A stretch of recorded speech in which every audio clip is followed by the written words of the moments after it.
لله نحمده ونستعينه ونستغفره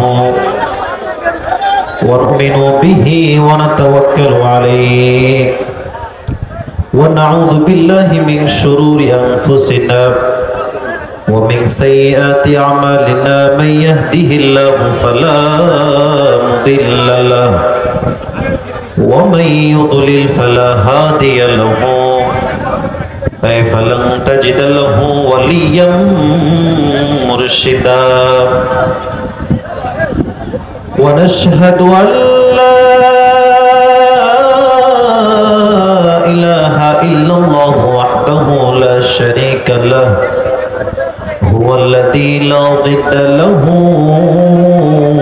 ولا ند له لا مثل له ولا مثيل له ولا كفيل له لا شبه له ولا شبيه له ولا ولد له ولا والد له وهو الواحد الفرد الصمد لم يلد ولم يولد ولم يكن له كفوا أحد ونشهد أن سيدنا ونبينا وحبيبنا وحبيب ربنا وطبيبنا وطبيب أرواحنا محمدا عبد الله ورسوله أرسله بالحق بشيرا ونذيرا وداعيا إلى الله بإذنه وسراجا وقمرا منيرا أما بعد فأعوذ بالله من الشيطان الرجيم بسم الله الرحمن الرحيم يا أيها الذين آمنوا استعينوا بالصبر والصلاة إن الله مع الصابرين وقال تعالى في كلامه المجيد يا أيها الذين آمنوا اصبروا وصابروا ورابطوا واتقوا الله لعلكم تفلحون وقال تعالى في كلامه المجيد إنما يوفى الصابرون أجرهم بغير حساب وقال تعالى في كلامه المجيد وأيوب إذ نادى ربه أني مسني الضر وأنت أرحم الراحمين وقال رسول الله صلى الله عليه وسلم تركت فيكم أمرين لن تضلوا ما تمسكتم بهما كتاب الله وسنة رسوله وقال رسول الله صلى الله عليه وسلم بلغوا عني ولو آية وقال رسول الله صلى الله عليه وسلم من قرأ القرآن فاستظهره فأحل حلاله وحرم حرامه فأدخله الله الجنة وشفعه في 10 من أهل بيته كلهم قد وجبت له النار أو كما قال عليه الصلاة والسلام إن الله وملائكته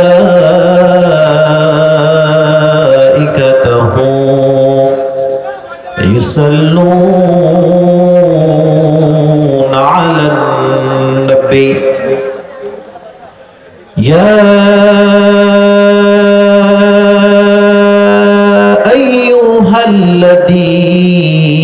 الذين آمنوا صلوا عليه وسلموا تسليما اللهم صل على محمد وعلى آل محمد كما صليت على إبراهيم وعلى آل إبراهيم إنك حميد مجيد أستغفر الله أستغفر الله সাতক্ষীরা কলরোয়া ওয়াফাপুরের ভাইরা কেমন আছেন আপনারা সবাই? আলহামদুলিল্লাহ। আল্লাহ তাআলার কাছে লাখো কোটি শুকরিয়া যে আল্লাহ তাআলা আমাদের সবাইকে গভীর রাতে, প্রচন্ড গরম আসলে, বাট রহমতের এক শীতল বাতাস প্রবাহিত হচ্ছে আমাদের মাঝখান দিয়ে।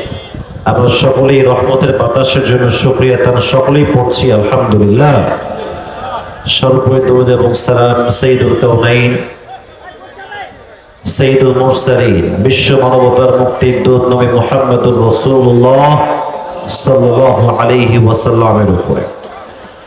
আজকে এই প্রোগ্রামে বসতে পেরে আমরা সকলেই একটু পোস্টার দেবেন, পোস্টারটা জি জি, আমরা সকলে প্রোগ্রামে বসতে পেরে খুশি না বেজায় বলেন তো সবাই মন খুলে? সাতক্ষীরার মানুষ তো কথা এত আস্তে কয় না, ব্যাপার স্যাপার কি আছে? আপনারা খাওয়া দাওয়া করেন নাই কেউ ভাই? জোরে কথা বলেন, খুশি না বেজায়? সকলেই মন খুলে একবার পড়েন আলহামদুলিল্লাহ। এই তো সাউন্ড ঠিকঠাক হচ্ছে এবার। ওয়াফাপুর দফাদার পাড়া যুব কমিটি ও প্রবাসীদের উদ্যোগে আজকের প্রোগ্রামটি আয়োজিত।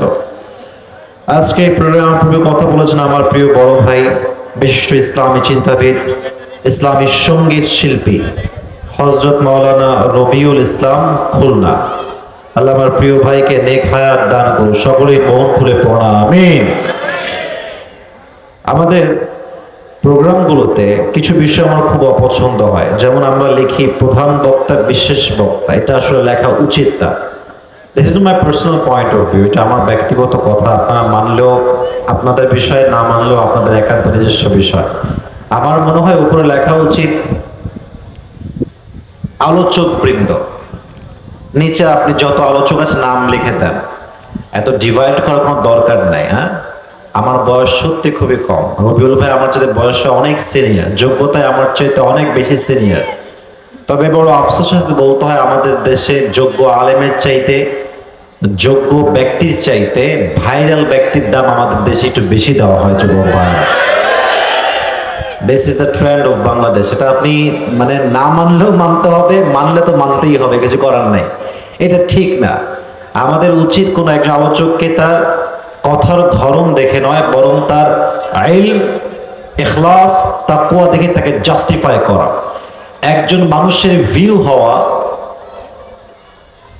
ফ্যান ফলোয়ার্স হওয়া যদি তার সফলতার সবচেয়ে বড় মাধ্যম হতো, তো আমার এই সোনার বাংলাদেশে হিরোলের মতো সফল মানুষ আর কেউ হইতে পারে না যুবক ভাইরা। সে সবচেয়ে সফল মানুষ হয়ে যেত মানুষের চোখে। আসলে ফ্যান ফলোয়ার্স এগুলো হচ্ছে একটা ঠুঙ্গ বিষয়। আমাদের মাথায় রাখতে হবে, যোগ্য মানুষ সে যে একমাত্র আল্লাহ দ্বীনের জন্য ইখলাস নিয়ে কাজ করে। ঠিক কি না যুবক ভাইরা আমার? অতএব এই ভাগাভাগি করবেন না। আল্লাহ আমার প্রিয় বড় ভাই, শ্রদ্ধেয় ভাজন, আমার সম্মানিত প্রিয় ভাই রবিউল ইসলাম ভাইকে আল্লাহ তাআলা ইসলামের খাদেম হিসেবে কবুল এবং মঞ্জুর করুন। সকলেই মন খুলে পড়া আমিন। আমাদের এই প্রোগ্রামে অনেক বিশেষ অতিথি রয়েছেন, যেমন আছেন আমাদের প্রধান অতিথি জনাব ফিরোজ আহমদ স্বপন, সংসদ সদস্য সাতক্ষীরায়। কথা বলছেন, আমি শুনছিলাম বাহির থেকে আসার সময়।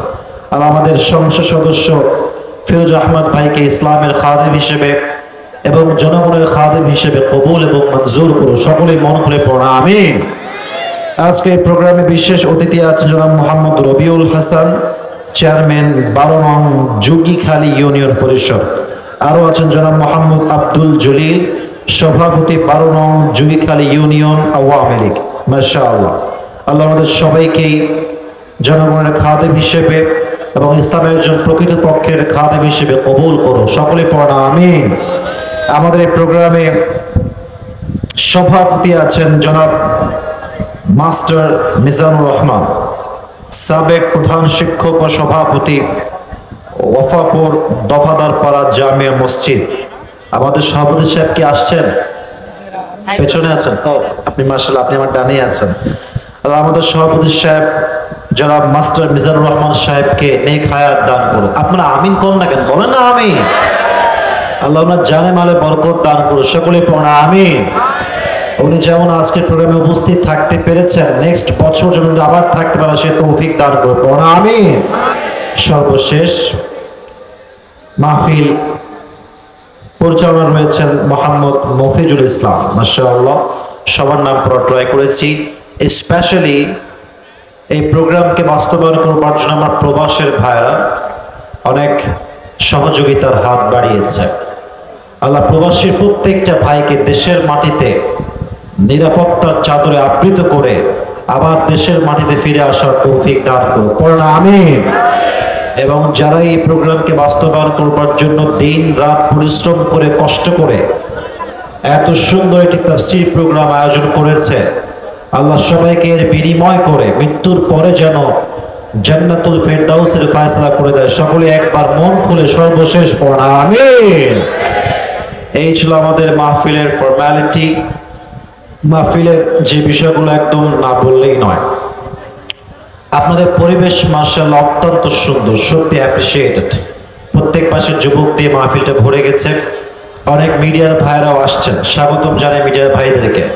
বাট আমি আপনারা যেন মিডিয়ার ভাইদের কাছে আমি অনেকে চিনি না এখানে, মেহেরবানি করে এমন কোনো থাম্বনেইল বা এমন কোনো পোস্ট দিবেন না, ভিডিও বানাবেন না যেটা আমাদের মাঝে বিভেদ তৈরি করে, আমাদের মাঝে ডিভাইড তৈরি করে। আমরা সবাই এক, আমাদের ধর্ম এক, আমাদের কোরআন এক, আমাদের নবী এক, আমাদের আল্লাহ তাআলা এক। অতএব আমাদের মাঝে কোনো দলাদলির ভেদাভেদ নাই যুবক ভাইরা। আমরা সবাই আল্লাহর জন্য, ইসলামের জন্য ঐক্যবদ্ধ হয়ে কাজ করতে চাই, ঠিক কিনা বলেন? মিডিয়ার ভাইদের এই সমস্ত পোস্টের জন্য, ভিডিওর জন্য আমাদের মাঝে একটা দ্বন্দ্ব তৈরি হয়। আল্লাহ আমাদের প্রত্যেকটা মিডিয়ার ভাইকে ইখলাসের সাথে দ্বীনের কাজ করার তৌফিক দান করুন, সকলেই মন খুলে পড়া আমিন। এই বাম সাইড থেকে বারবার আওয়াজ আসছে, না না চিল্লানো যাবে না। আপনারা এই যে তারা বসে আছেন audience, keep quiet, keep silent, শব্দ করবেন না, কাউন্টার দিবেন ইঙ্গিতে, ইশারায়। আমরা তো সাতক্ষীরার মানুষ, আমার সবাই ভদ্র ঘরের সন্তান, আমরা কেউ অভদ্র হতে পারি না। এবং সাতক্ষীরাকে আমি বড্ড ভালোবাসি, দুটি কারণ ভালোবাসা। এক, আমার জন্ম হচ্ছে খুলনায়, যেহেতু খুলনায় আমার জন্ম, সাতক্ষীরা একটা খুলনা বিভাগের একটা জেলা, বৃহত্তম জেলা মাশাআল্লাহ। অতএব যেহেতু আমি খুলনারও সন্তান, আমার মনে হয়, এটা আমি ফিল করি, আমি খুলনার সন্তান যদি হয়ে থাকি জন্মগত হিসেবে, আমি তো সাতক্ষীরারও সন্তান যুবক ভাইরা, কারণ আমার জন্ম খুলনায়। তো আমি এই জন্য খুলনাকে ভালোবাসি, সাতক্ষীরাকে ভালোবাসি, কারণ আমার জন্মটা হচ্ছে খুলনাতে। এক। দুই নাম্বার কারণ, সাতক্ষীরার মানুষকে ভালোবাসি, এটা আমি গতকালকেও বলেছিলাম যে মানে সাতক্ষীরার মানুষ ভাই খুব স্ট্রেট ফরওয়ার্ড, যা বলবে মুখের উপরে, মুনাফিকি মার্কার রূপ সাতক্ষীরার মানুষের মাঝে নাই। হ্যাঁ, ভাল লাগলে আই লাভ ইউ, না লাগলে আই হেট ইউ, সোজা কথা। এটা সাতক্ষীরা আমি খুব মানে ভালোভাবে খেয়াল করেছি, এরা একদম স্ট্রেট ফরওয়ার্ড কথা বলে। আমাদের রাজশাহী চাপাই একটা জেলা আছে, ওই লোক জেলা লোক এরকম মাশাআল্লাহ একদম স্ট্রেট ফরওয়ার্ড। তো এটা হচ্ছে ভালো একজন মানুষের নমুনা, যা থাকবে মুখের উপরে, মুখে এক ভেতরে আর এক, এর নামই তো মুনাফিক, ঠিক কিনা বল? সো আমরা ওরকম মুনাফিকি রূপ বিলং করি না। আমাদের সবাইকে ইসলামের খাদেম হিসেবে মৃত্যুর শেষ নিঃশ্বাস পর্যন্ত কাজ করার তৌফিক দান করুন, সকলে পড়া আমিন। এবার আমি কিছু প্রশ্ন করছি, জবাব দেওয়া লাগবে মন খুলে। সবাই একটু কাশি দিয়ে গলাটা ঠিক করে নেন। আচ্ছা, আমার সঙ্গে সবাই গলা ঠিকঠাক? আচ্ছা, আমি প্রশ্ন করছি, জবাব দিবেন। এই যে না না, এই যে ওখানে না, এসব কোয়া যাবে না ভাই, এনে ভাই কোয়া যাবে না, বুঝছেন? ওদিক গিয়ে কোন ভাই, এ ভাই কি কোন ভাই, এনে কথা কইেন না ভাই, আমার বামে যান, কথা বলবেন না, পরিবেশ নষ্ট হয়। জবাব দেন আমাকে, আমি প্রশ্ন করছি। আমাদের স্রষ্টা, আমাদের রব, আমাদেরকে যিনি সৃষ্টি করেছেন বলেন তো তিনি কে? আল্লাহ তাআলা। মাশাআল্লাহ। এই যে গভীর অন্ধকার রাতে আমরা বসে আছি, বসে থাকার শক্তি, শ্রবণ করার শক্তি আমাদেরকে দিয়েছে একজন। আওয়াজ দিয়ে বলেন তো তিনি কে? He has created all the human being on earth. আল্লাহ তাআলা পৃথিবীর প্রত্যেকটা মানুষকে সৃষ্টি করেছেন। কথাগুলো মনোযোগ দিয়ে শুনবেন। I need your attention. Please pay your attention. মনোযোগটা বাড়ায় দেন। আমরা যেন পৃথিবীতে আসার পরে পথভ্রষ্ট না হয়ে যায়, মিসগাইডেড না হয়ে যায়, পথ ভুলে না যাই, এই জন্য আল্লাহ তাআলা আমাদেরকে হেদায়েতের রাস্তা দিয়েছেন। এই হেদায়েত কাকে বলে? আগে প্রশ্ন করি, বলেন তো প্রত্যেক দিন 5 ওয়াক্ত নামাজে একটা সূরা ছাড়া আমাদের কারো নামাজই কখনো কবুলই হবে না। সূরাটার নাম কি ভাইরা? ফাতিহা। আবার বলো, সূরাটার নাম কি? ফাতিহা। এই সূরাতে প্রতিদিন একটা দোয়া আমরা বারবার বলি, ইহদিনাস সিরাতাল মুস্তাকিম। ও আল্লাহ, show us the right path, show us the right direction. আল্লাহ আমাদের সবাইকে তুমি সঠিক পথ দেখাও, সঠিক পথের রাস্তা বাতলে দাও। এটা হচ্ছে হেদায়েতের একটা দোয়া। এখন আরেকটা গুরুত্বপূর্ণ প্রশ্ন করব, মনোযোগ আকর্ষণ করবার স্বার্থে। আমাদের সকলের পৃথিবীতে আসার আগে we all know that we were in the world of spirit. আমরা সবাই ছিলাম রূহের জগতে। সাতক্ষীরা রফাপুরের ভাইরা, কলরোয়ার ভাইরা, আমরা ছিলাম কিসের জগতে? প্লিজ কথা না বললে আমি ওয়াজ করতে পারি। This is my bad habit actually. আমাকে বলতে হবে কিসের জগতে? রূহের জগতে। আচ্ছা, এটা আমরা সবাই জানলাম। এবার একটা প্রশ্ন করব, জবাব দিবেন যদি জানেন, আদারওয়াইজ চুপ থাকবেন, আমি বলে দেব ইনশাআল্লাহ। আমাদের যিনি আদি পিতা আদম আলাইহিস সালাতু ওয়াস সালাম, ওনার প্রথম বাসা বুঝে বলবেন, বলবেন না, আমি জাস্ট প্রশ্ন করছি, জানলে বলবেন, নয় একদম কিপ কোয়াইট, চুপ থাকবেন। ওনার প্রথম বাসা, প্রথম আবাসস্থল দুনিয়াতে ছিল না জান্নাতে ছিল? মাশাআল্লাহ, মাশাআল্লাহ, অনেক জানেন, নলেজেবল পারসন, মাশাআল্লাহ, রিয়েলি অ্যাপ্রিশিয়েটেড। আবার বলছি, দুনিয়াতে ছিল না জান্নাতে ছিল? জান্নাতে। আমরা সবাই জানি যে উনি জান্নাত থেকে একটি নিষিদ্ধ গাছ থেকে ফল খেয়েছিলেন। ফলে আল্লাহ তাআলা বলেন, এই আদম কেন খেলে? আমি তো মানা করেছিলাম, কেন খেতে গেলে? নিষিদ্ধ গাছ এটা। উনি চাইলে আর্গুমেন্ট, আল্লাহ এই সমস্যা, শয়তান ধোঁকা, এই সমস্যা, ওই সমস্যা, না, একটা কোথাও ডান বাম করেন না। আল্লাহ রব্বানা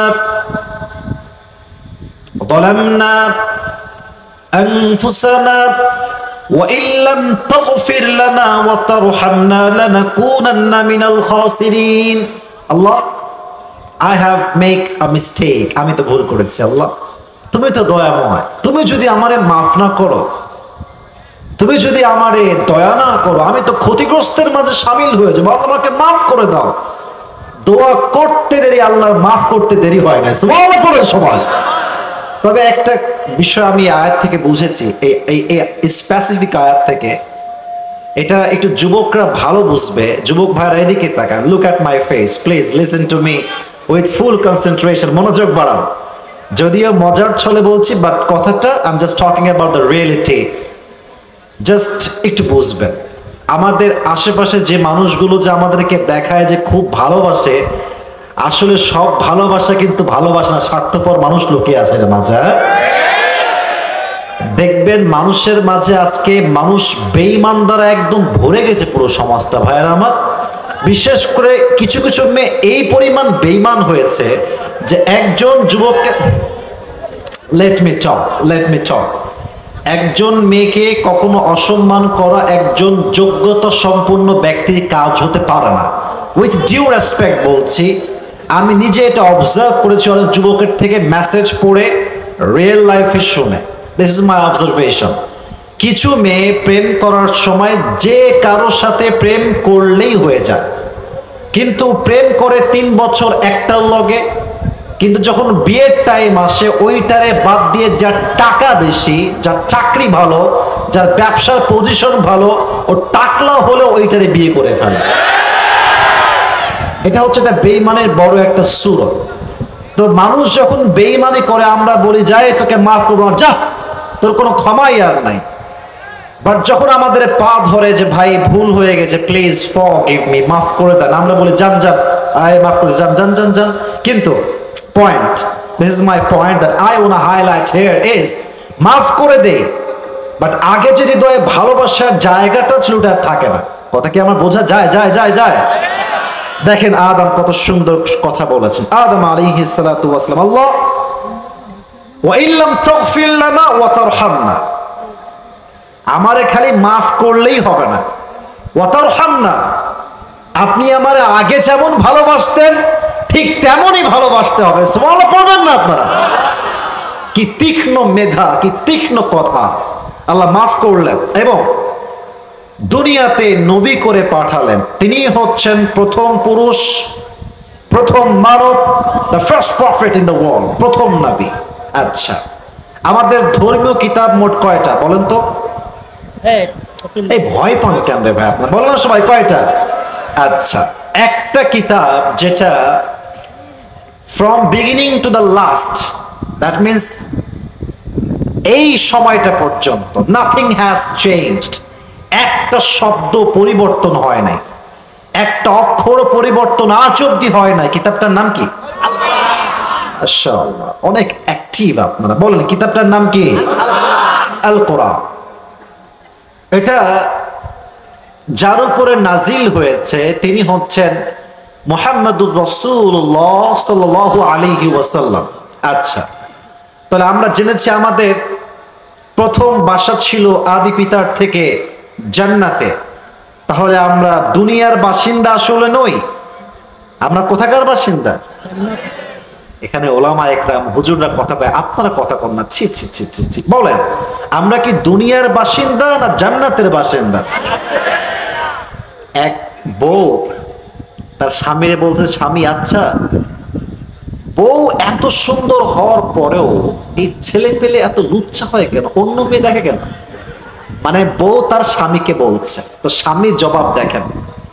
এটা আমি শুনেছিলাম পাকিস্তানের একজন টপ ফেমাস সিঙ্গার, তার নাম হচ্ছে জুনায়েদ জামশেদ, পাকিস্তানের বাদশা। তো সে একটা জবাব দিয়েছে, সূক্ষ্ম জবাব। বউকে বলছে, বউ শোনো, हम तो यहाँ के इंसान नहीं है, हम जन्नत से भाग के यहाँ पे आए हैं। तो जन्नत में तो हूर एक नहीं होगा, 70,000 हूर होगा। तो चूंकि हमारे लिए 70,000 लड़कियां ऑलरेडी मौजूद है जन्नत में, तो एक लड़की से हमारा काम नहीं चलता। সে বলছে যে যেহেতু আমরা জান্নাতের বাসিন্দা, আর জান্নাতে হুর তো একটা হবে না, অসংখ্য অগণিত হাজার হাজার হুর হবে। তো যেই যুবকটা জান্নাতের বাসিন্দার একটা দিয়ে হয় নাকি? হ্যাঁ, তো কথাটা হচ্ছে এরকম যে আমরা আসলে দুনিয়ার বাসিন্দা নই, আমরা জান্নাতের বাসিন্দা। দুনিয়াতে আমরা আসছি। এবার আসেন, আল্লাহ তাআলা এই কোরআনে বলেছেন 4 নম্বর পারা 2 নম্বর পৃষ্ঠা সূরাত আলে ইমরানের 103 নম্বর আয়াত, ওয়া'তাসিমু বিহাবলিল্লাহি জামিআন ওয়া লা তাফাররাকু। হে বিশ্বাসীরা, hold the Quran firmly, hold this Quran firmly, jami'a, all together, wala tafarraqu, and do not become divided to hold this Quran. আল্লাহ বলছেন তোমরা আমার দেওয়া রশিকে, রোপ, আমার দেওয়া রশিকে শক্ত করে ধরো। আমি এটা শেষ আয়াত, শেষ ব্যাখ্যা, এটা বলে আমার মূল টপিকের বিষয়ে আমি ফিরে যাব। আচ্ছা প্রিয় ভাই, এটা কি রশি না একটা কিতাব বলেন তো? এটা তো একটা কিতাব, কিন্তু আল্লাহ তাআলা বলছেন এটা কিতাব নয়, এটা রশি। বিহাবলিল্লাহ, রশি, আল্লাহর রশি। রশি কেন বললেন জবাব দিচ্ছি, জবাবটা ভালো করে বুঝবেন, জবাব শেষ হবে তাফসীর শুরু হবে। এই দুনিয়াটা হচ্ছে, this world is like a tunnel, এটা হচ্ছে এটা কুয়ার মতো। আমাদের বাসা হচ্ছে জান্নাতে, জান্নাত থেকে আমরা কুয়ায় পড়ে গেছি। সাতক্ষীরার মুরব্বী আব্বাজান যারা আছেন, মুরব্বীরা একটু বুঝবেন, যারা মুরব্বীরা সিনিয়র পারসন, কিছু আছেন, এদিকে তাকান। কুয়াতে যখন মানুষ পড়ে যায়, কুয়ার মানুষকে তুলতে কি আমরা বাঁশ ফেলি না রশি ফেলি? বলেন না, বাঁশ ফেলেন না রশি ফেলেন? রশি ফেললেই কিন্তু হয় না। রশির মাঝে দুটি শর্ত লাগবে। এক, রশি যে আপনি ফেলেছেন রশিটা হওয়া লাগবে মজবুত, পাটের পচা দড়ি হলে কিন্তু চলবে না। কি হবে যদি হয়? রশি আপনি ফেলবেন, রাইট, রশি আপনি ফেলবেন, পচা দড়ি টান দিবে, সঙ্গে সঙ্গে ছিঁড়ে বুড়ে পড়ে যাবে। কথা ঠিক আছে কিনা বলেন আমার? রশি হওয়া লাগবে মজবুত। দুই, শুনছি একটু ওয়েট, রশির আগায় যিনি ধরবেন একদম উপরে, যিনি ধরবেন তার হাত, his hand has to be strong, হাত হওয়া লাগবে শক্ত। তার হাত যদি শিথিল হয়ে যায় কি হবে? নিচের মানুষ যখন দড়ি ধরে টান দেবে ওঠার জন্য, তার হাত যখনই শিথিল হবে, মানুষটা যতটুকু উঠেছিল ঠাস করে উল্টায় পড়বে, দাঁত মাত সব ভেঙে যাবে। হাত হওয়া লাগবে শক্ত, রশি হওয়া লাগবে শক্ত। এবার আসেন মূল কথাটা বোঝাই দেই। এটা হচ্ছে আল্লাহর দেওয়া একটা রশি। আমরা আছি সব কুয়ার ভেতরে। আল্লাহ আরশে আজিম থেকে রশি ফেললেন, এই আমার ইমানদার বান্দারা ধরো, ওয়াতাসিমু, ধরো কোরআনটাকে। কেমনে? জামিআ, অল টুগেদার, একসঙ্গে ধরো। হারাফি নাই, মাযহাবি নাই, লামাযহাবি নাই, কওমি নাই, আলিয়া নাই, জামাত নাই, চরমনাই নাই, সরসিয়া নাই, যারাই মুসলমান তারাই তো কোরআনকে আগলে ধরবে সিনার সাথে, ঠিক কিনা বলেন? ধরো আমার কোরআনকে। এটা হচ্ছে রশি, উপর থেকে এসেছে, আল্লাহ ফেলিয়েছেন। এবার জবাব দেন, এটার মতো শক্তিশালী রশি আর কোন রশি কি হতে পারে? শুনি নাই। হতে পারে। এই রশিকে যিনি ধরে আছেন আকাশ আরশে আজিম থেকে, তার হাতের মতো শক্তিশালী হাত। এটা কিন্তু ইমানের কথা, মন খুলে বলবেন, তার মতো শক্তিশালী হাত কোন মন্ত্রীর হতে পারে, কোন এমপির হতে পারে, কোন মেয়রের হতে পারে, কোন প্রধানমন্ত্রী হতে পারে? পারে পারে পারে পারে। আল্লাহর হাত হচ্ছে সবচেয়ে শক্তিশালী হাত। আল্লাহ বললেন, আমি কোরআনটা ফেললাম রশি হিসেবে, আমি তার আগায় ধরে আছি, তোমরা শক্ত করে রশিকে ধরো। ফলাফল কি হবে? শেষ কথা, ফলাফল কি হবে? তোমরা ওই যে জান্নাত থেকে হারিয়ে কুয়ায় পড়ে গিয়েছিলে, একসঙ্গে যদি শক্ত করে ধরতে পারো আমার দেওয়া রশিকে, আমি এমন জোরে একটা টান দিব, যেমন তোমরা জান্নাত থেকে হারিয়ে গিয়েছিলে, আবার আমি আল্লাহ তাআলা আমার রশিকে টান দিয়ে তোমাদের সবাইকে, তোমাদের সে হারিয়ে যাওয়া বাসা সবাইকে সেই জান্নাতে আবার ফিরিয়ে দিব। অতএব আজ থেকে বাঁচি আর মরি, কোরআনের জন্য বাঁচবো, কোরআনের জন্য মরবো। যে জীবন দিতে হয়, জীবন দিয়ে কোরআনের সম্মানকে আমরা রক্ষা করবো, ঠিক কিনা বলেন? সবাইকে কোরআন বোঝার তৌফিক দান করো, সকলেই পড়া আমিন। আমরা তাফসীর দিকে ব্যাক করছি। কিছু আমাকে বলতে চাইলে বলতে পারেন, যদি কোনো সমস্যা প্রোগ্রামে থাকে। এদিকে তাকান, একটা কাশি দেন সবাই। তিনটা তাকবীর দিবেন, তিনটা তাকবীর, এক একটা স্লোগান এক একটার চাইতে জোরে হবে। প্রথম তাকবীর লিল্লাহি তাকবীর। নাউজুবিল্লাহ। কি রে, এ খায় না কি রে, কি রে? একটু জোরে। প্রিয় ভাইরা, মজা করছি, বাট আওয়াজ জোরে হওয়া লাগবে। সাতক্ষীরার একটা সম্মান আছে পুরো দেশের ভিতরে, ঠিক কিনা বলেন? একটা লাইভ হচ্ছে, কালকে আপলোড যাবে, আর সাউন্ড হবে এমন ভাবে যেন মানুষ বুঝতে পারে সাতক্ষীরার মানুষ কাপুরুষের সন্তান নয়, সব বীর পুরুষের সন্তানগুলো আমার সামনে বসে আছে। ওকে, একবার শেষ চান্স, আরো দুইবার আছে। সবাই এবার সাউন্ড দেন, লিল্লাহি তাকবীর। গুড, মাশাআল্লাহ। এবার আসেন, শেষ ভালো যার সব ভালো তার, শেষ তাকবীর দেন, একটু রিল্যাক্স। এবার দেন লিল্লাহি তাকবীর। আল কোরআনের আলো, আল হাদিসের আলো, কোরআন হাদিস যেখানে, আলেম ওলামা যেখানে, কবরবাসী যেখানে, আল্লাহ কবুল করো। সকলে মন খুলে পড়া আমিন। শ্রেষ্ঠ খাদেম হন, আল্লাহ যেন ওনাকে কবুল করে, সকলে পড়া আমিন। তাহলে এবার আমি আপনাদের পায়ে হাত রাখছি, আপনাদের পায়ে আমার হাত।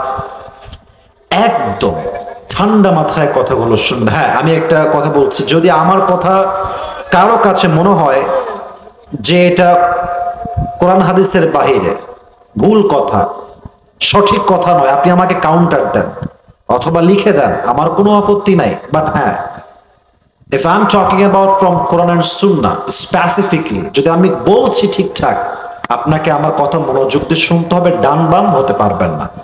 যদি কোনো যুবক in the middle of speech উঠে যায়, ও লুঙ্গি টাইনা ধরে আজকে মাহফিলে বসাই দিবেন যুবক ভাই। চায়ের দোকানে বসে 2 ঘন্টা 3 ঘন্টার দেয় কিছু হয় না, একেবারে ধুমসে দিচ্ছে আড্ডা। আর মাহফিলে আসলে 1 ঘন্টা বসতে না বসতেই মাজার ব্যথা শুরু হয়ে যায়, ঠিক কিনা বলে? ভালো হয়ে যাও, ভালো হয়ে যাও মাসুদ, ভালো হয়ে যাও। আজকে কেউ দোয়া না করে বাসায় যাব না, রাজি আছেন তো ইনশাআল্লাহ? আমরা শুরু করছি আল্লাহর নামে। আজকে আলোচনার সেন্ট্রাল থিম বা সাবজেক্ট ম্যাটার, মূল আলোচ্য বিষয় হচ্ছে সবর, ধৈর্য। এক বাক্যে বলেন, নামটা কি বলেছি? সবর। এটা হচ্ছে আরবি শব্দ, ধৈর্য হচ্ছে বাংলা। সবর মিন্স পেশেন্স, ধৈর্য। ধৈর্য ছাড়া পৃথিবীতে টিকে থাকার কোনো ওয়ে নাই। ধৈর্য ছাড়া পৃথিবীতে সফল হওয়ার আর কোনো রাস্তা নাই। এই ধৈর্যটা কি একটু বোঝাবার ট্রাই করছি। প্রথমে ভূমিকায় কিছু কথা বলবো, তবে প্রত্যেকটা কথা কোরআন থেকে, হাদিস থেকে এক্সাম্পল সহ বলার ট্রাই করছি। প্রথম, সবর এটা এমন একটা বিষয় যেটা প্রত্যেকটা মুমিনের জন্য লাজিমি শাই, অত্যাবশ্যকীয়। যেই মুমিন ধৈর্যশীল হতে পারে না, সে কখনো মুমিন হতে পারে না। আর যেই মানুষ সবর ধারণ করে, সে মুমিনের কাতারের বাহিরে হতে পারে না, ঠিক কিনা বলেন যুবক ভাইরা? মুমিনের সবচেয়ে বড় গুণ হচ্ছে ধৈর্য। And sabr, it includes aspects of being self-disciplined and remaining spiritually steadfast and showing fortitude when especially faced with adversity or setbacks.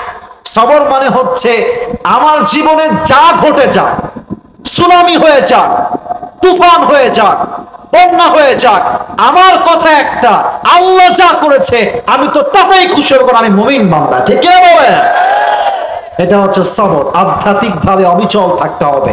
जो भी हो जाए जिंदगी में गिव अप करना नहीं है मेरे दोस्त, যা হবে হবে। আরে তো আমি তো আমার জীবনকে আল্লাহর হাতে দিয়েছি, আল্লাহ যা করবে এটা কি খারাপ হবে না ভালো হবে? যে বিশ্বাস করবে সেই হচ্ছে সবের, সেই হচ্ছে ধৈর্যশীল। কোরআন কি বলছে দেখেন, কোরআন বলছে ইয়া আইয়ুহাল্লাযীনা আমানুস্তাঈনু বিস-সাবরি ওয়াস-সালাত, হে আমার ইমানদার বান্দারা, তোমরা যদি আল্লাহর সাহায্য চাও, 2টা শর্ত লাগবে। এক, ইস্তাঈনু বিস-সাবর, সাহায্য চাও নামাজের সাথে। 2, সাহায্য চাও ধৈর্যের সাথে। ইন্নাল্লাহা মা'আস-সাবিরিন, যে ধৈর্যের সাথে নামাজের সাথে চাইতে পারে, হাদিসে আসছে আল্লাহ তাকে গায়েবী ভাবে সাহায্য করে। সুবহানাল্লাহ, তো পড়ছেন না আপনারা সবাই? গায়েবী ভাবে সাহায্য করে। আমি আমার জীবনে দেখেছি, আচ্ছা আমি তো গত বছর একটা কার অ্যাক্সিডেন্ট করছিলাম, আপনারা কেউ কি জানেন নাকি যুবক ভাইয়েরা? আমার গাড়ি ভেঙে চুরে একদম শেষ। আপনারা হয়তো 2-1 জন অনলাইনে দেখেছেন ভিডিওটা। তো আমার এখনো মনে আছে, দেখেন নামাজ এবং ধৈর্য মানুষকে কত দূর নিয়ে যায়। সেই দিন আমার গাড়ি যখন অ্যাক্সিডেন্ট হয়, আমার গাড়ির স্পিড ছিল মেবি 70 কিংবা 80-তে, একদম ছোট রাস্তায় আমরা যাচ্ছিলাম। আপনার সবাই কি সিট বেল্টের নাম শুনছেন না? সিট বেল্ট দেখবেন গাড়িতে উঠলে সিট বেল্ট থাকে, এটা বাঁধতে হয় ফর সেফটি। তো সেদিন আমি সেফটির জন্য সিট বেল্টটাও বাঁধি নাই। আমার দিকে তাকান, আমার গাড়ি যাচ্ছে রোড দিয়ে, আমি যাব ডানে, বাট রাত ছিল প্রায় 1টা থেকে 2টা, পুরো রাস্তা ছিল ডার্ক, একদম অন্ধকার, কিচ্ছু দেখা যায়। বৃষ্টির দিন ছিল সেদিন, রাতের বেলা আমরা যাচ্ছিলাম ফ্রম চাঁদপুর টু কুমিল্লা হোটেলে। জাস্ট 1 সেকেন্ডের ব্যবধানে গাড়িটা 70 বা 80-তে স্পিডে ছিল, এমন জোরে গাছের সঙ্গে ধাক্কা লাগলো, আমি জাস্ট আমার ফোনটা হাতে নিয়ে কোন একটা স্পিচ শুনছিলাম, মুফতি ম্যাঙ্ক নামে একজন স্কলার। তার গাড়ির যখনই ধাক্কা লাগলো গাছের সাথে, এক ধাক্কায় আমার বাম হাত, দেখেন আমি জাস্ট প্র্যাকটিক্যালি বোঝাবার ট্রাই করছি ধৈর্য কাকে বলে। এটা এমনি ছিল, গাড়িটা যাচ্ছে, ধাক্কা লাগলো, উল্টায় গেল। শুধু একবার উল্টায়নি, to be honest with you, আল্লাহকে সাক্ষী রেখে বলছে, আমার গাড়ি এমনে শূন্যে 3 বার ঘুরছে। কথা বুঝতেছেন আপনারা? আমার 3 বার ঘোরা কি আপনার কাছে কোনোভাবে কম মনে হইতেছে নাকি যুবক ভাইয়েরা? না, একদম কম না। এমনে ঘুরছে সিধা, আবার ঘুরছে, আবার সিধা। 3 নাম্বারে গিয়ে একদম রাস্তার নিচে বিশাল বড় খাল ছিল, পানির খাল, ওখানে গিয়ে গাড়িটা পড়ে গেছে। পানি ঢুকতে শুরু করেছে গাড়ির ভেতরে। আমি কিন্তু কোনো সিট বেল্ট বাঁধি নাই, সত্য কথা বলছি। হিসাব যদি করেন সাতক্ষীরার ভাইয়েরা, করোয়ার ভাইয়েরা, হিসাবে আমি আসিফ আজকে সেই দিনই কবরের বাসিন্দা হয়ে যেতাম, সত্য কথা বলছি। বাট দেখেন, এত বড় একটা অ্যাক্সিডেন্ট, আমার একটা চুল পরিমাণ কোনো আঘাত আমার দেহেই লাগে নাই। আমি আপনাকে সত্য কথা বলছি, ইভেন আমাদের যারা ছিল কারোরই লাগে নাই, কিছু হয়নি। আল্লাহু আকবার। এর মানে হচ্ছে এটা যে ধৈর্যের সাথে কাজ করবে, আল্লাহ তাকে প্রত্যেকটা জায়গায় গায়েবী ভাবে সাহায্য করে বিপদ থেকে মুক্তি দান করবে। সুবহানাল্লাহ, পড়েন সুবহানাল্লাহ। ইস্তাঈনু বিস-সাবরি ওয়াস-সালাহ। অপর আয়াত আল্লাহ তাআলা বলছেন, ইয়া আইয়ুহাল্লাযীনা আমানু ইসবিরু ওয়া সাবিরু ওয়া রাবিতু, হে ঈমানদারেরা ধৈর্যশীল হও, ধৈর্য নিয়ে প্রতিযোগিতা শুরু করো এবং তোমরা ধৈর্যের পথে অবিচল থাকো। কি হবে ফলাফল? লাআল্লাকুম তুফলিহুন, যে ধৈর্যশীল হবে তার সফলতা আল্লাহ নিজেই তাকে দান করবে। সুবহানাল্লাহ বলেন আপনারা। এবার আসুন আমি হাদিস থেকে, কোরআন থেকে এক্সাম্পল দিচ্ছি। যুবক ভাইয়েরা, মুরব্বীরা, মায়েরা যারা আসছেন, আপনাদের জায়গা হচ্ছে না আমি শুনেছি, বাট মেহেরবানি করে মায়েরা বোনেরা ফেসবুক চালাবেন না, ইউটিউব মাহফিলে চালাবেন না। আমি অনেক অভিযোগ পেয়েছি আমার পেজে, মহিলারা মাহফিলে আসে জাস্ট চেহারা দেখার জন্য, ওয়াজের 2 পয়সা ওয়াজ শোনে না, খালি মোবাইল চালায়, ফেসবুক চালায়। এখানে অবস্থা আমি জানি না, বাট মেহেরবানি করে একদম মোবাইল ফোন বন্ধ রাখেন। আমি কোরআন থেকে, হাদিস থেকে এক্সাম্পল দেওয়া শুরু করছি। সবাই একটা তাকবীর দেন, লিল্লাহি তাকবীর। এদিকে তাকান, প্রশ্ন করছি, জবাব দেন। একজন নবী যিনি প্রায় 12 থেকে 18 বছর অসুস্থ ছিলেন, পুরো দেহে পচন ক্রিয়া তৈরি হয়েছিল, দেহের পা থেকে নিয়ে শুরু করে জিহ্বা পর্যন্ত। নবীর নাম কি বলতে পারবেন? আইয়ুব আলাইহিস সালাত। মাশাআল্লাহ, মাশাআল্লাহ। আইয়ুব আলাইহিস সালাতু ওয়াস সালাম 12 বছর রোগে আক্রান্ত। ধৈর্যের লেভেল কত বেশি দেখেন। একটা শব্দ উনি উচ্চারণ করেন না যে আল্লাহ তুমি কি আর লোক পাও না, দুনিয়া কি তা আমি একাই আছি, আর কেউ নয়? না না, প্রায় 18 বছর পর্যন্ত তার পচন ক্রিয়া তৈরি হতে হতে হতে জিহ্বা পর্যন্ত আসছে। আল্লাহ, এতদিন একটা শব্দ উচ্চারণ করি নাই, যেহেতু আমার জিহ্বা ঠিক ছিল, তোমার জিকির করেছি, বাট যে জিহ্বার দ্বারা তোমার জিকির করি, এটা যদি নষ্ট হয়ে যায়, এটা তো আমি একদমই বরদাস্ত করতে পারবো না। আল্লাহ ফাস্তাজাবনা লা ফাকাশাফনা মা বি, দোয়া কবুলের পরে আল্লাহ বলছেন, আর দোয়া করছে কেমনে? ওয়াইয়ুব ইয নাদা রাব্বাহু আন্নী মাসসানি আদ-দুররু ওয়া আনতা আরহামুর রাহিমিন। আল্লাহ, আমি তো বিপদগ্রস্ত, আমাকে রোগ বালাই টাচ করেছে, আমাকে রোগ ঘিরে ধরেছে। ওয়া আনতা আরহামুর রাহিমিন, তুমি তো দয়াময়, you are the most merciful, you are the most gracious, you are the most kindful lord. তোমার মতো মায়াময়, দয়াময় প্রভু আর কেউ তো হতে পারে না। আল্লাহ, আমি তো বিপদে আছি। এই দোয়া করার সাথে সাথে আল্লাহ তাআলা আইয়ুবকে 18 বছরের রোগ থেকে 1 নিমিষেই শেফা দান করলেন। সুবহানাল্লাহ পড়বেন না আপনারা? ধৈর্যের সাথে দোয়ার বিনিময় ফলাফল। 2 এক্সাম্পল দিচ্ছি, জাস্ট নবীর নাম বলবেন আপনারা, আমি জাস্ট এক্সাম্পল বলছি। একজন নবী, এই লাল লাল গেঞ্জে, এই কই যাও, আসছো কেন মাহফিলে? মায়েরা হাড্ডি গুড়ি সব ভেঙে দিবে একেবারে। মজা করলাম, ভালোবাসার সাথে মজা করেছিলাম। হ্যাঁ ঠিক কি বলবে? ঠিক কেন? এটা হাড্ডি ভাঙবো নাকি আমি? না না, জাস্ট মজা করলাম, মেহেরবানি করে কেউ, আমি 11টায় উঠেছি, আমাকে কমপক্ষে তো 1 ঘন্টা 15 মিনিট ওয়াচ করতে দিবেন না নাকি আজকে ভাইরা আমার? দিবেন তো ইনশাআল্লাহ? বল ইনশাআল্লাহ। একজন উঠবা না, খবরদার। এই লাস্ট কাউন্টার দিলাম। একজন নবী যাকে মাছ গিলে ফেলেছিল সমুদ্রের ভেতর থেকে, নবীর নাম কি বলেন তো সবাই? ইউনুস আলাইহিস সালাতু ওয়াস সালাম। উনি মাছের পেটে দোয়া করেছেন, একটা দোয়া আমরা সবাই জানি, লা ইলাহা ইল্লা আনতা সুবহানাকা ইন্নী কুনতু মিনাজ জালিমিন। আল্লাহ, তুমি হচ্ছে পবিত্র সত্তা, আমি হলাম জালেমদের অন্তর্ভুক্ত, আমাকে এই মাছের পেট থেকে উদ্ধার করতে পারে একজন। আওয়াজ দিয়ে বলেন তো তিনি কে? দোয়ার সাথে সাথে বিনিময় হিসেবে আল্লাহ তাআলা মাছকে হুকুম করে, এই মাছ বমি করো। একটা বিশাল লম্বা একটা বমি করলো। ইউনুস আলাইহিস সালাতু ওয়াস সালাম সমুদ্রের ভেতর থেকে, উপর থেকে একদম ডাঙায় এসে পড়লেন। সুবহানাল্লাহ পড়বেন না আপনারা? ধৈর্যের সাথে দোয়ার বিনিময় সবসময় সুন্দর হয়। এবার আসছি আমি সাহাবা ইকরামদের জীবনীতে, মহিয়সী নারীর জীবনীতে। আচ্ছা বলেন তো, আমার প্রিয় নবীজির একজন বউ যিনি কুমারী ছিলেন, বুঝে বলবেন, যার আগে কখনো বিয়ে হয় নাই, সে সিঙ্গেল, সে ইজ নট ডিভোর্সড, একদম ভার্জিন কুমারী নারী, নাম কি বলেন সবাই? আয়েশা রাদিয়াল্লাহু তাআলা আনহা। এই হাদিসটা এক অসাধারণ ঘটনার সাক্ষী আমাদের জন্য। যুবক ভাইরা, তোমাদের কথা আমি বলবো, আমার মাথায় সেটা আছে। আমাকে আগে হাদিসগুলো স্পেসিফিকলি ইন্ডিভিজুয়ালি মেনশন করার সুযোগ দাও, মনোযোগ বাড়াও। আসলে দেখেন, নবীজির বউ ছিল কয়টা? 11টা। বলেন সবাই সাতক্ষীরা ভাইরা, কয়টা কয়টা কয়টা? 11টা। যার বউ 2টা এই দেশে, সে বোঝে বউ বেশি থাকার জ্বালা কারে কয়, ঠিক কিনা বলেন? আমাদের দেশে 4টা প্রেম করলে হয় স্মার্ট, আর 2টা বিয়ে করলে হয় লুচ্চা নাম্বার 1। হারাম করলে হয় স্মার্ট, হালাল করলে হয় লুচ্চা। এটাই হচ্ছে আমাদের দেশের অবস্থা, ঠিক কিনা বলেন? তবে হ্যাঁ, আমাদের যুবকদের মাঝে এই যে একটা problem, I mean relationship problem before get married, এটার পেছনে 80% আব্বা এবং মা দায়ী আছে। যুবক ভাইরা জানে যে আমার ছেলে এই মেয়েটাকে পছন্দ করে, দিবে না বিয়ে। কেন? টাকা পয়সার সমস্যা, চাকরির সমস্যা।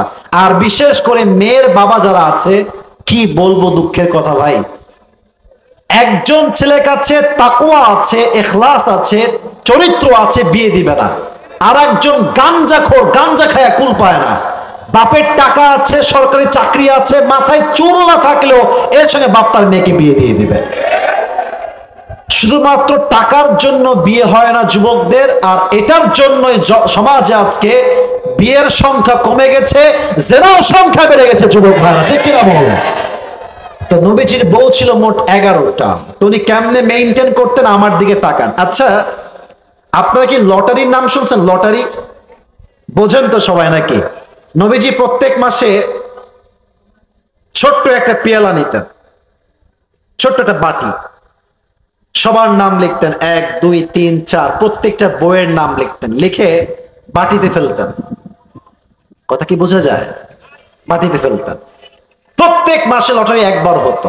যার নাম যখন উঠতো, ঠিক তাকে নিয়ে নবীজি সফরে বের হতেন, ঘোরার জন্য, এন্টারটেইনমেন্টের জন্য, ঘোরার জন্য, মজার জন্য। তো সেই দিন, সেই মাসে লটারি হলো।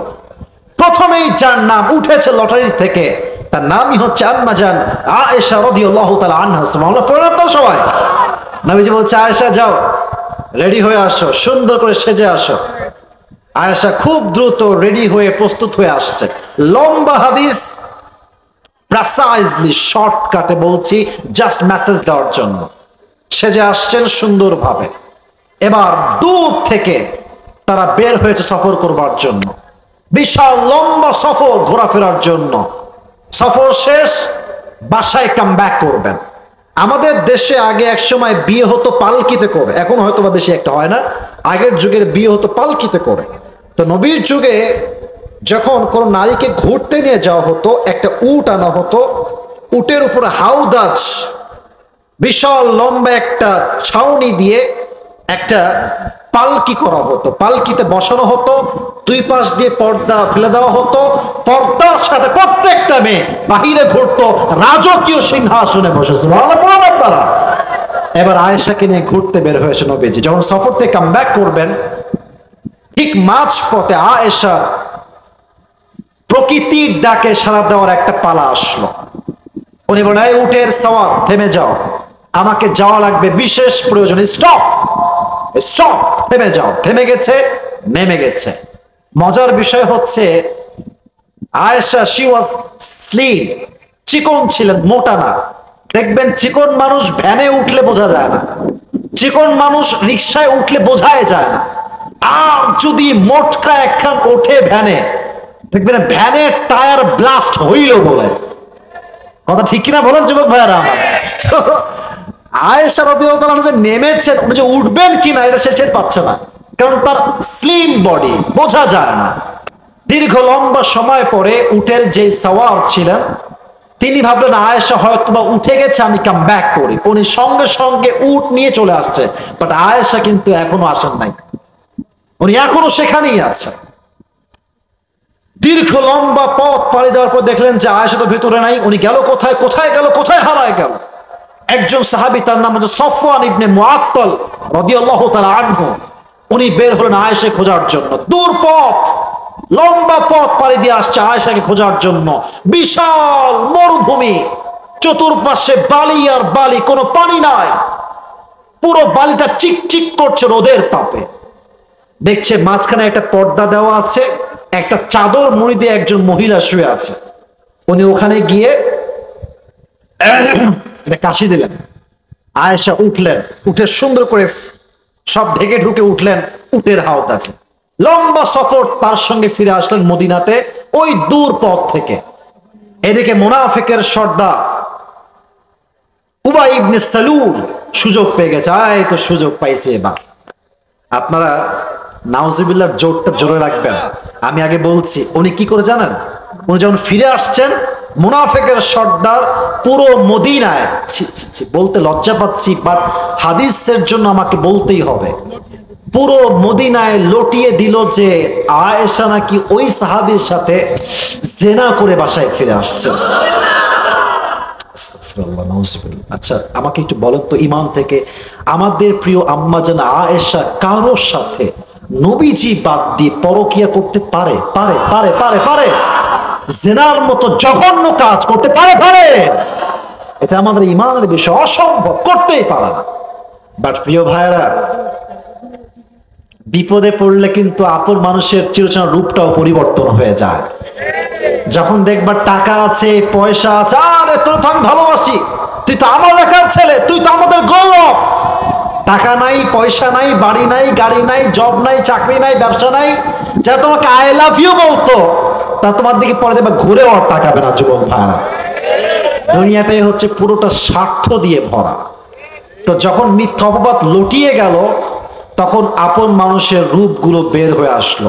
কাছের মানুষগুলো আয়েশাকে ভুল বুঝতে শুরু করলো। আয়েশা, তুমি কি সত্যি জেনা করেছো?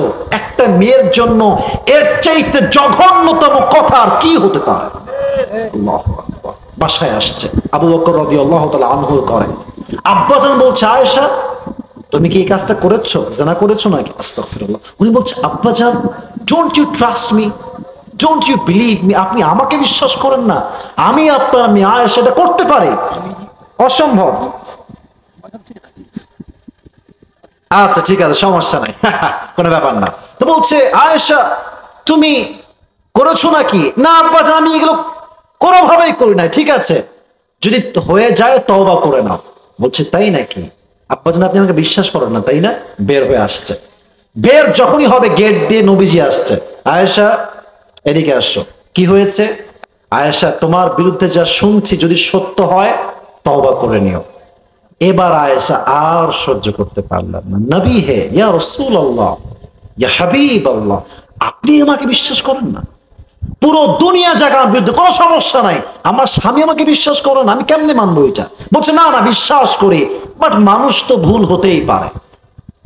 এই কথা শুনে বলছেন আমার আর কোনো উপায় নাই, আমার একমাত্র হাতিয়ার এখন সবর, ধৈর্য। চুপ করে বসে গেছে। আল্লাহ, আমি ধৈর্যশীল হিসেবে নিজেকে পরিচয় দিচ্ছি, তুমি আমাকে দয়া করো, মায়া করো, বিনিময় দান করো। বিনিময় কি ছিল? আয়েশা যে চরিত্রবান নারী, তার চরিত্রে কোনো দাগ যে লাগে নাই, এটাকে প্রমাণ করবার জন্য আল্লাহ তাআলা নিজেই কোরআনে আয়াত নাজিল করে দিলেন। যুবক ভাইয়েরা, মাথায় রাখবা, চলতে গেলে ফিরতে গেলে অনেক মিথ্যাবাদ সহ্য করতে হবে, বাট আল্লাহ যদি তোমাকে সঠিক জানে, পৃথিবীর কে কি বুঝলো দেখার সময় আমাদের কারো কাছে নাই। যুবক ভাইয়েরা, ঠিক কিনা বলো? আমাদের বিরুদ্ধে, মানে আমার বিরুদ্ধে স্পেসিফিকলি অনলাইনে মারামারি আছে না? বলে না কেন? আছে না? আছে না? আছে না? ট্রলকারী ট্রল করবে, বাজে মন্তব্যকারী বাজে মন্তব্য করেছে, করেই যাবে, বাট মাথায় রাখবা হিংসুক অলওয়েজ পেছনে থাকে, আর যাকে নিয়ে হিংসা করা হয় সে অলওয়েজ 10 কদম সামনে এগিয়ে থাকে। ঠিক কিনা বলেন? এগুলো নিয়ে ভাববেন না। এক, ধৈর্যের সাথে কাজ নেবেন। দুই, আরেকটা হাদিস বলছি, বলেন তো আমার প্রিয় নবীজির প্রথম স্ত্রীর নাম কি? ভয় পান কেন? হুজুর এখানে সবাই আছে তো, ওলামা এখানে বলেন নাম কি? খাদিজাতুল কুবরা রাদিয়াল্লাহু তাআলা আনহা। এটা একটু লম্বা হাদিস, খুবই ইন্টারেস্টিং একটা সাবজেক্ট। নবীর সঙ্গে খাদিজার বিয়েটা আসলে কেমন করে হয়েছে, এখানে সবরের কোন মেসেজটা আমরা পাই? এখানে অনেক কথা আছে, আমি আসলে অতটা জ্ঞান রাখি না, but as much as I know, যতটুকু আমি জানি আমি ট্রাই করব বলার জন্য। খাদিজার মূলত বিয়ে একটা হয় নাই, হাদিসে আসছে কোথাও 3টা, কোথাও 4টা, একটু ইখতিলাফ আছে, মতনৈক্য আছে, বাট যতটুকু আমি পেয়েছি 3 থেকে 4টা বিয়ে হয়েছে, প্রতিটা স্বামী মারা গেছে অথবা ডিভোর্স হয়েছে। 4 নম্বর স্বামী যখন মারা যান, খাদিজা রাদিয়াল্লাহু তাআলা আনহাকে রেখে, সন্তানের নাম ছিল হিন্দ, সন্তান দেখে মারা গেছে। প্রতিবার স্বামী গেছে, সহ্য করেছে বেদনা কষ্টের, কিন্তু এবার জাস্ট স্বামী মরে নাই। যুবক ভাইয়ারা, ধৈর্যের লেভেল চেক করেন। বাপও মারা গেছে, স্বামীও মারা গেছে একসাথে। একজন মেয়ের জীবনে সবচাইতে আপন হচ্ছে তার বাবা পুরুষ হিসেবে, 2 নাম্বার হচ্ছে তার স্বামী। ঠিক কিনা বলো যুবক ভাইয়ারা আমার? এই 2 জন সবচাইতে আপন মানুষ, 2 জনই শেষ। এবার আয়েশা বলছে, আল্লাহ তাকাররারা খাদিজা আন্নাহা লান তাতাযাওয়াজা মাররাতান উখরা। আল্লাহ, আমি এই বিয়ে শেষ, আমি আর জীবনে কখনো বিয়েই করব না আনটিল তুমি আমাকে জীবন সঙ্গী না দাও। এর আগ পর্যন্ত আমি সিঙ্গেল। দীর্ঘ লম্বা সময় পরের কথা, যখন খাদিজা ব্যবসা শুরু করলেন, পুরো মদিনা মক্কায় তার ব্যবসা সুনাম ছড়িয়ে পড়ল। হঠাৎ তিনি একদিন ঘুমিয়ে আছেন রাতের গভীরে, ঠিক তাহাজ্জুদের সময়।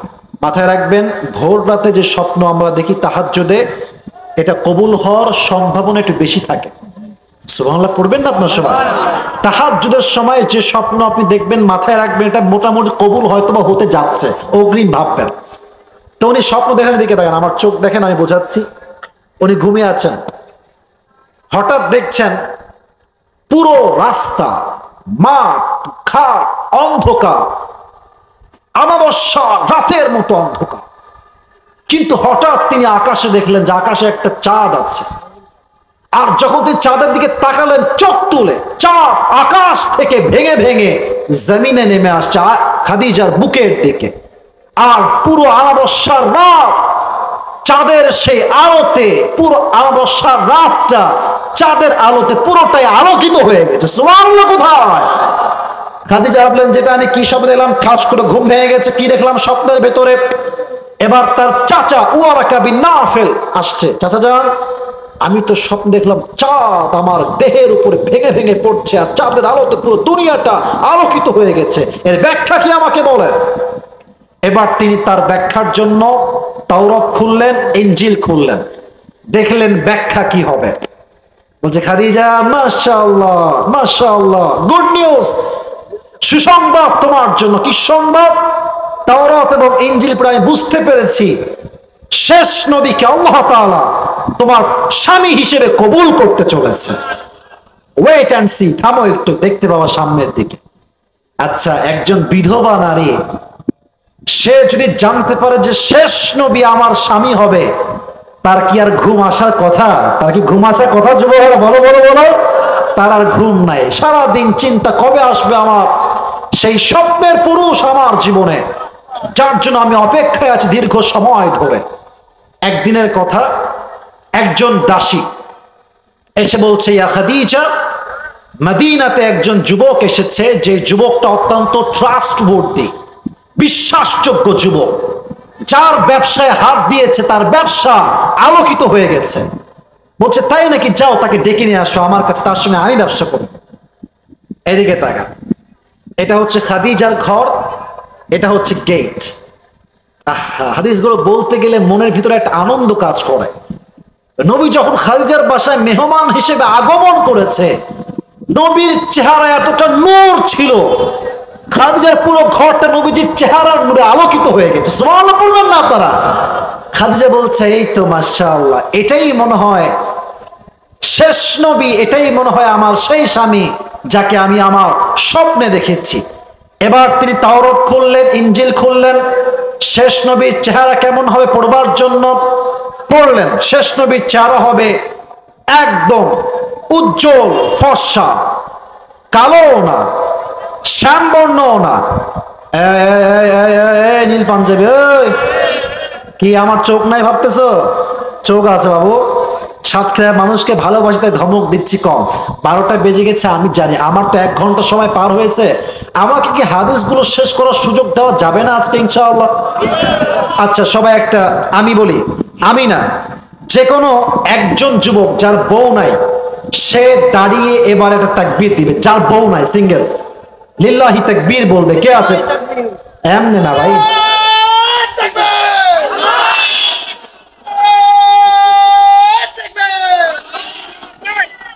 আপনার 4টা বউ কনফার্ম, মাশাআল্লাহ।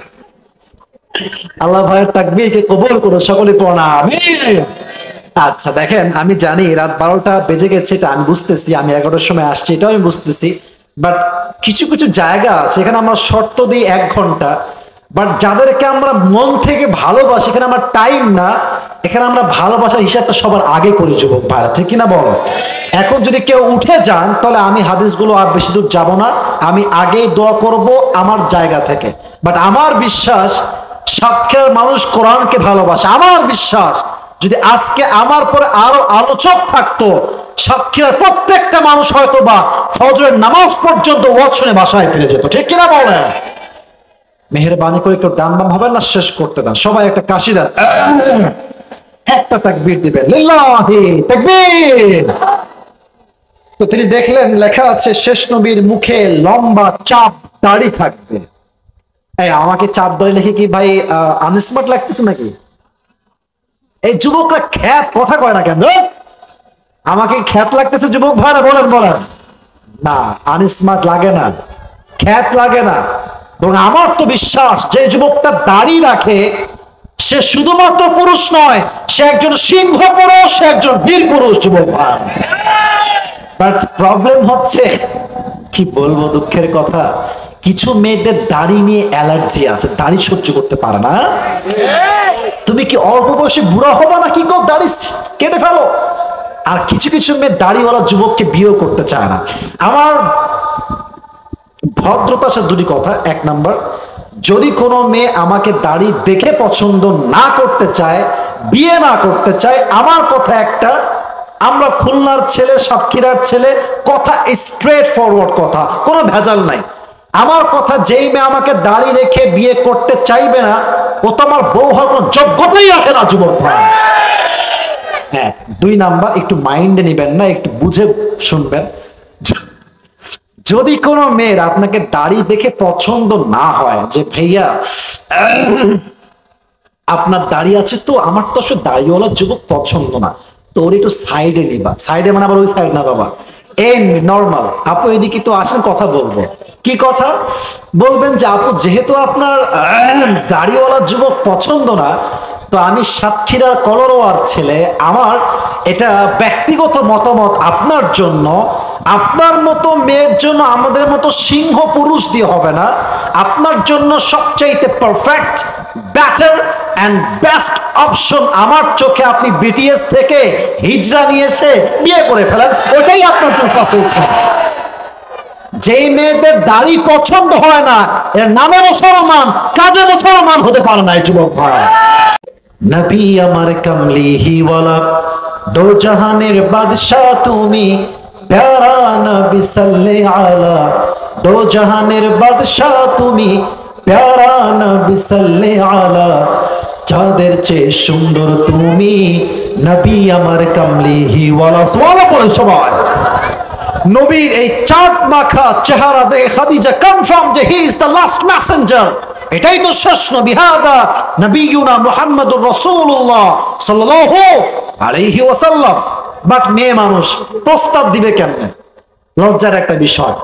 তো তিনি কৌশল করে তার একজন দাসীকে ডাকলেন, হ্যাঁ এদিকে আসো, খাবার দাবার হাদিয়া কাপড় চোপড় দিয়ে লোট। খাদিজা আপনি এত হাদিয়া কেন দিচ্ছেন, স্বার্থ কি আমাকে বলেন। বলছে এখানে যুবক আসছে, এই যে যুবকটা দেখছো না, তাকে আমার পছন্দ, বিয়ে করতে চাই, তুমি আমার পক্ষ থেকে প্রস্তাব নিয়ে যাবা। বলছে তাই, সমস্যা না, আমি যাব। ঠিক কয়েকদিন পরে খাদিজা দাসীকে পাঠিয়েছে নবীজির ঘরে, এসে নক গেটে, কোথায় মোহাম্মদ, আছো নাকি, গেট খোলো। গেট খুলেছে, প্রথমে গ্রিটিংস, সালাম, অভিবাদন শেষ, কথাবার্তা চলছে, খাদিজার পক্ষ থেকে প্রস্তাব নিয়ে আসছে। তবে বলতে লজ্জা পাচ্ছে, মহিলা মানুষ তো বলতে লজ্জা পায়। তো বলছে যে মোহাম্মদ, কৌশল সিস্টেম দেখেন, মোহাম্মদ একটা কথা বলবো, মাইন্ড করবো না তো, রাগ করবো না তো। বলেন, কোনো সমস্যা, বলেন কি বলবেন। তো বলছে যে তোমার বয়স তো মাশাআল্লাহ, you are just 25 years old, 25 বছর বয়স, তোমার তো বিয়ের বয়স ঠিকঠাক, এভরিথিং ইজ ওকে, তুমি বিয়ে করো না কেন। তো নবীজি যে জবাব দিচ্ছে না আমাদের জবাব, এটা সবার কথা। নবীজি বলছে আমি তো বিয়ের জন্য এক পায়ে প্রস্তুত, বাট আমার কাছে না আছে টাকা, না আছে বাড়ি, আমাকে মেয়ে দিবে কে।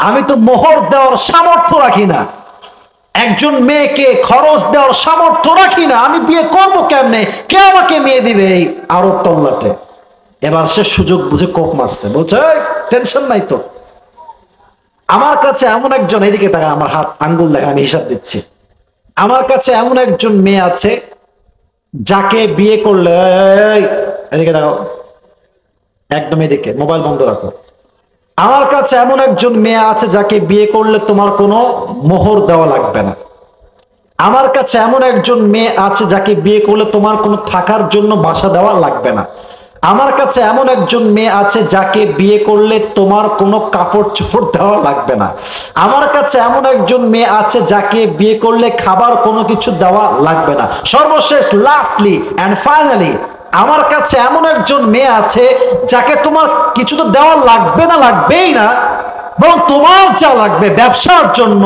তোমার প্রত্যেকটা পুঁজি সেই মেয়ে তোমাকে নিজেই দিবে। সুবহানাল্লাহ, কোথায় আপনাদের সবার ভাইয়ের আমার।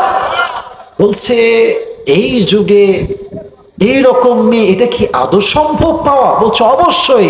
বলেন মাসমুহা, সেই মহিলার নাম কি, মেয়েটার নাম কি? বলছে ইসমুহা খাদিজা, তার নাম হচ্ছে খাদিজা। অবাক করার বিষয় হচ্ছে নবীজি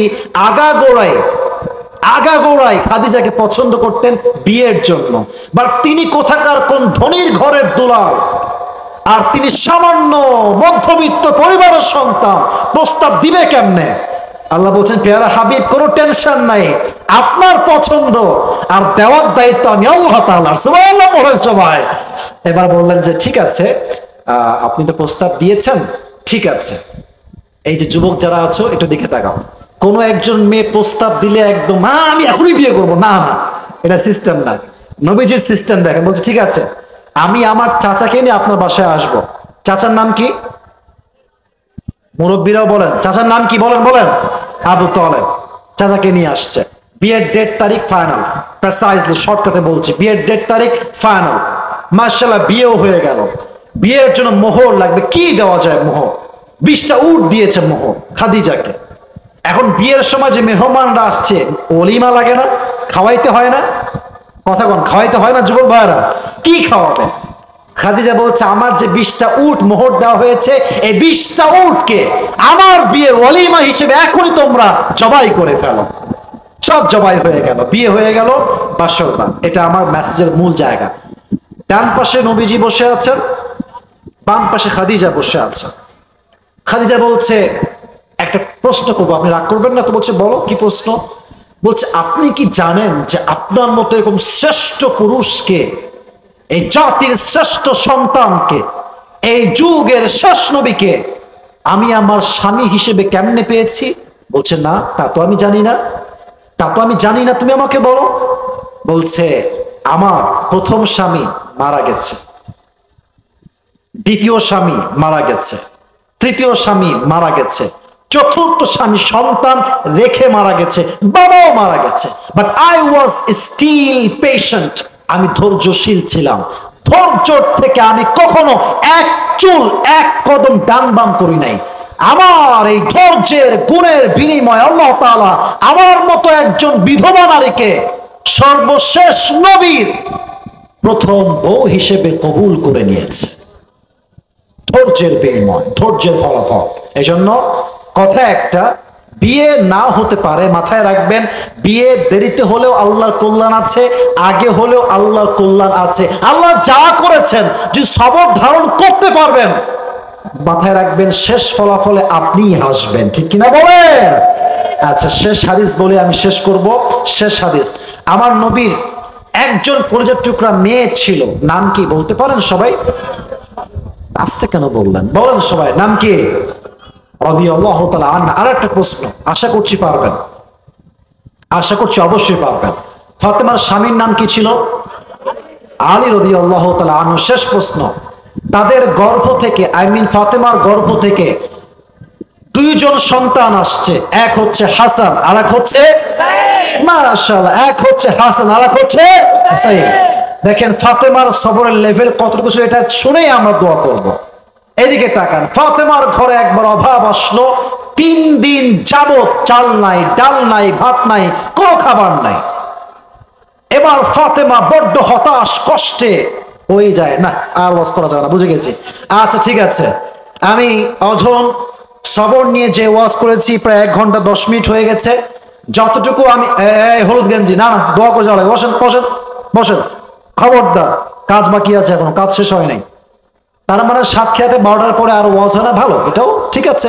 আমরা ট্রাই করব ওয়াজ যত দ্রুত হবে, ফজর নামাজটা আমরা জামাত সাথে আরো ভালো করতে পারবো। ঠিক কিনা বলেন যুবক ভাইরা আমার?